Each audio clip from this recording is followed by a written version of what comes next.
En se terminant en 2013 après 8 saisons, les victimes les plus importantes de Dexter étaient sans aucun doute Dexter et les fans.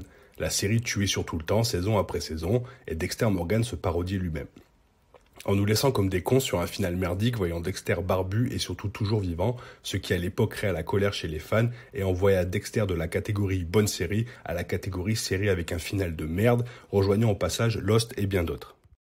Dexter New Blood n'est pas une réimagination ni un reboot du drama Showtime. C'est étonnamment une continuation de la série originale qui prétend que c'est encore dans le bon vieux tonneau qu'on fait les meilleurs vins, mais avec un changement de décor et une nouvelle distribution d'acteurs qui donne à la série la possibilité de répéter ses rythmes familiers sans le bagage ridicule qui vient avec le même groupe de personnages dupés encore et encore, année après année.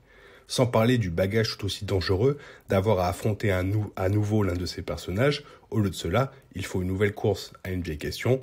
Pourquoi Dexter tue-t-il et pourquoi tuer est-il le domaine dans lequel Dexter est le meilleur? Pourtant, la plupart de New Blood est superficielle. C'est un thriller rythmé qui introduit le fils de Dexter, Harrison, maintenant adolescent, après sa dernière apparition en bas âge, et le fantôme de sa sœur, Deborah, décédée dans le final de la série, joue la nouvelle conscience du boucher de Bear Harbor. Quant à Dexter Morgan, un tueur en série réformé, a fait le vœu de ne pas nuire à aucun être vivant et a passé la décennie approximative entre Dexter et New Blood à devenir un élément heureux dans la petite ville d'Iron Lake, dans le nord de l'État de New York, sous le nom de Jim Lindsay. Dans cette suite, nous verrons également un autre serial killer que Dexter aimera démasquer dans un premier temps. Ou bien serait-ce le contraire? Ce petit jeu du chat et de la souris durera 9 épisodes et nous verrons clairement que l'ennemi est d'une certaine manière bien plus intelligent et surtout plus vicieux que notre petit Dexter. Même si cela fait partie de la série New Blood, rien de nouveau de voir Dexter affronter un gars qui pense être plus terrible que lui, tout en se disant qu'il aurait pu voir toutes ses preuves bien avant concernant ce nouveau tueur qui sévit dans la région depuis 25 ans. Jim Lindsay était-il trop occupé à faire des galipettes avec la chef de la police? Pas savoir. La chose nouvelle est de voir Dexter rencontrer son fils adolescent Harrison, car on comprend très vite que le fils a un passager noir comme le père, et cela fait ressortir le code que Dexter aimerait enseigner à son fils. Cependant, n'oublions pas que Dexter reste un tueur sociopathe et que généralement les gens dans ce cas n'aiment pas forcément les gens, mais plutôt eux-mêmes. Dans le même temps, la chef de la police, suite à une rencontre plus qu'inopinée avec Batista, commencera puis aura des doutes sur son amant, ce qui l'amènera à enquêter et elle conclura que son amant Jim Lindsay n'est d'autre que le boucher de Bear Harbor et ira même jusqu'à le mettre en cage.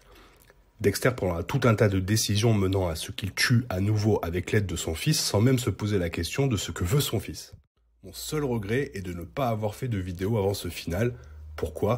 Car depuis le début, je pense que le fils tuera le père, déjà parce que la série s'appelle New Blood, ce qui veut dire qu'on parle bien d'un héritage et non pas de nouveaux meurtres. Et c'est bien ce qui se passe dans le final de cette saison, le fils tue le père car Harrison aimerait avoir une vie normale. Mais d'abord, nous voyons un Dexter comprendre que depuis le début, il n'aime personne et que son passager noir n'est pas seulement assis sur le côté, non, le passager noir est depuis toujours le conducteur. Et comme dans toutes les saisons de Dexter, là où le personnage apprend des sentiments comme la jalousie, la colère et autres, cette série New Blood nous apprend finalement comment Dexter a appris à aimer son fils avant de mourir des mains de celui-ci.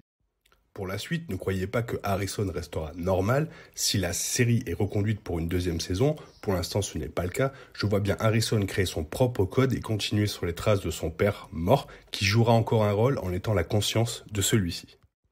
Voilà, je vais pas plus vous en dire sur cette série. Si vous ne l'avez pas vue, comme ça, quand vous allez la regarder, vous allez avoir des surprises, etc.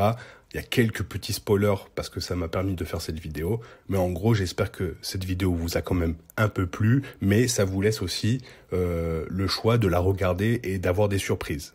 Ok? On se retrouve une prochaine fois. Bye!